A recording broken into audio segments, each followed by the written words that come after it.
मुंबई से सटे नाला सोपारा की एक चाल के रूम में दृश्यम फिल्म की स्टाइल में अपने पति की हत्या करके लाश को अपने ही घर के आंगन में दफन करके अपने प्रेमी के साथ फरार होने वाली 28 वर्षीय गुड़िया उर्फ चमन देवी नामक महिला और उसके 20 वर्षीय प्रेमी मोनू विश्वकर्मा को पेल्हार पुलिस ने पुणे से गिरफ्तार करने में सफल हुई। दरअसल नाला सोपारा पूर्व के गंगहीपाड़ा इलाके की साई वेलफेयर सोसाइटी की एक चौल में रहने वाले विजय चौहान अपनी पत्नी गुड़िया और 5 साल के बच्चे के साथ रहते थे।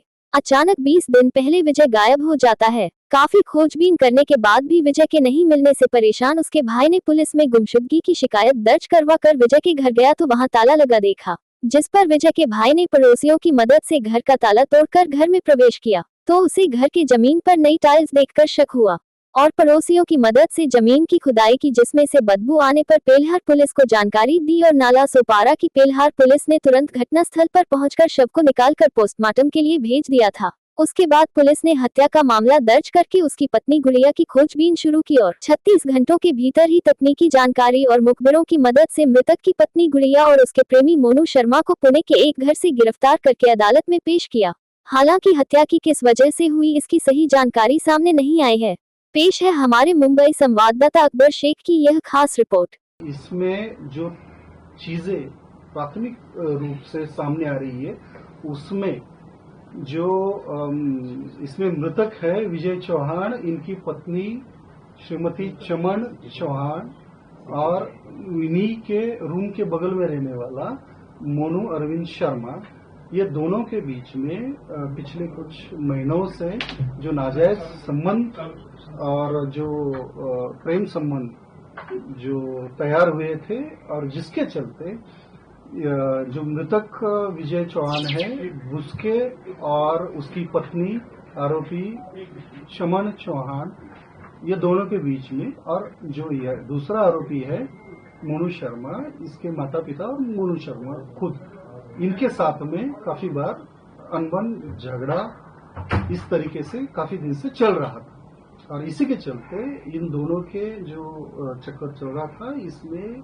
इसकी बाधा ना रहे या फिर इसको हटाया जाए, इसके चलते आरोपियों ने जो मृतक है उसकी हत्या कर उसका जो शव है वो शव अपने ही घर में गड्ढा खोदकर उसमें दफन कर दिया। हत्या किस प्रकार की गई? इस प्रकार किस हथियार का उपयोग किया गया था या किस पद्धति से? जी देखिए, हथियार और इसके बारे में जो है वो जब पोस्टमार्टम रिपोर्ट मिलेगा और उसके बाद में बाकी और इन्वेस्टिगेशन करने के बाद एक्चुअली में किस तरीके से और किस इससे हथियार से या और दूसरे किस तरीके से इसकी हत्या हुई है इसके बारे में और स्पष्ट रूप से जानकारी। हत्या में मोनू की भी साझेदारी है?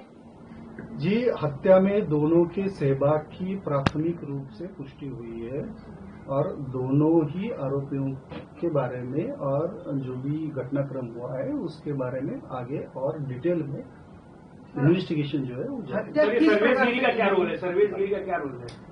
मैंने बताया आपको, देखिए जो अलग अलग फैक्टर्स या अलग अलग घटनाक्रम जो है वो घटनाक्रम की लिंक जब आप जोड़ोगे एविडेंस या कुछ पुरावे की दृष्टि से, तभी ये सब चीजें जो है वो सब चीजें क्लियर हो पाएगी। तो अभी ये जो प्राथमिक ही स्टेज पर अपना इन्वेस्टिगेशन है, जैसे जैसे ये पुलिस कस्टडी रिमांड में आगे इन्वेस्टिगेशन बढ़ेगा तो और भी काफी सारी चीजें हैं उनकी स्पष्टता मिल रही है। हत्या करने के बाद जो चमन है वो कितनी बेखौफ थी उसी घर में रहना या उसके बाद कहाँ कहाँ गई, इसकी जानकारी? देखिए, हत्या ये अंदाजन 5 और 6 जुलाई के बीच में हुई है और उसके बाद तकरीबन 12 से 14 दिन तक आरोपी जो महिला है वो उसी घर में एकदम नॉर्मल तरीके से रह रहे थे, जैसे कि मतलब कुछ हुआ ही नहीं। मेरा नाम मोहन चौहान है।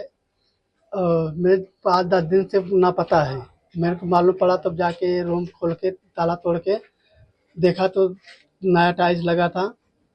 उसको खुदवाया गया, सब बटोर के गली के आदमी बटोर के सबको दिखाया गया। फिर उसके बाद बॉडी मिली, बॉडी से पड़ा है अंदर में। उसके बाद परसों 3 बजे उसकी औरत भाग गई। उसका नाम क्या है और कितना उम्र था उनका? किसका? 32 साल। नाम विजय चौहान क्या काम करते थे? करिए काम करते मिस्त्री के। मेरा नाम मोहम्मद नईम अंसारी है। ये देखो उसकी औरत जो थी फ्राइडे को गायब हुई है, सैटरडे को। तो वो लोग गए थे कंप्लेन चौकी डाले, चौकी में गए थे कंप्लेन किए। उसके बाद वो आए तो हमारे सरफू भाई हैं, तो इनके पास गए। वो लोग बोले कि वो इतना दिन से नहीं मिल रहा है, लेकिन अभी मेरी जो भाई की औरत थी वो भी गायब हो गई है। फिर उसके बाद उसका कहना ये हुआ था कि 20 दिन पहले जो किसी भिखारी को ढूंढ रही थी कि बाथरूम वगैरह मेरा टाकी भर गया है उसको खुदवाने के लिए। तो उसके बाद फिर बाथरूम के टाकी के बहाने उसने खोदी थी, तो एक नया टाइल्स उसमें 3 लगा है, 2x2 का 3 टाइल्स लगा हुआ है। उसके बाद जो है कि आज सुबह में उसका विजय का छोटा वाला जो भाई था, ये सरफू भाई के घर पे गया। बोला अब्बा मुझे कुछ शक लग रहा है कि 3 टाइल्स घर में नया लगा हुआ है। तो उसके बाद सरफू भाई ने खुद आए। उसके बाद मोहल्ले के जो यहाँ पर अपना सोसाइटी है उनके अध्यक्ष जो है धनंजय सिंह, उनको बुलाया गया और फिर मोहल्ले के 2-4 लोग को बुला के ले जाने के बाद फिर उसका टाइल्स तोड़ना चालू किए। टाइल्स तोड़ने के बाद दरमियान में 3 टाइल्स नया था, तो हम लोग ने बीच का टाइल्स तोड़े। बीच के टाइल्स तोड़ने के बाद ऐसा लगा कि भाई नई नई मिट्टी है, इसको और खोदा जाए। फिर खोदने के बाद फिर ये शक हुआ कि उसका जो काम किया था उसका कहना था कि भाई इसको तीनों टाइल्स तोड़ दिया जाए, नया है। फिर हम लोग ने तीनों टाइल्स उसको बकायदा वीडियो के साथ में तीनों टाइल्स तोड़ने के बाद करीब 2 फुट जाने के बाद तो फिर हल्का सा महसूस हुआ कि बांस आ रहा है। तो फिर ये हुआ कि थोड़ा और खोदा जाए। फिर करीब 3 फुट जाने के बाद तो बीच वाले टाइल्स पे कुछ ऐसा लगा कि इसके अंदर कुछ है। तो ऐसा जो टिकाऊ था उससे खींचा गया तो कुछ आया और बांस भरपूर आने लगा, तो उसी पे हम लोग रोक दिए। इसके बाद जो है कि अध्यक्ष बोले कि भाई हम चौकी में फोन करके बात करते हैं। उसके बाद फिर पुलिस प्रशासन आई, फिर उन्होंने उसी पे रोक क्या दिया। नाम था? कितने साल से वो लोग रह रहे थे? उसका नाम था विजय चौहान, जो ओनसाई वेलफेयर सोसाइटी है उसी में रहता था।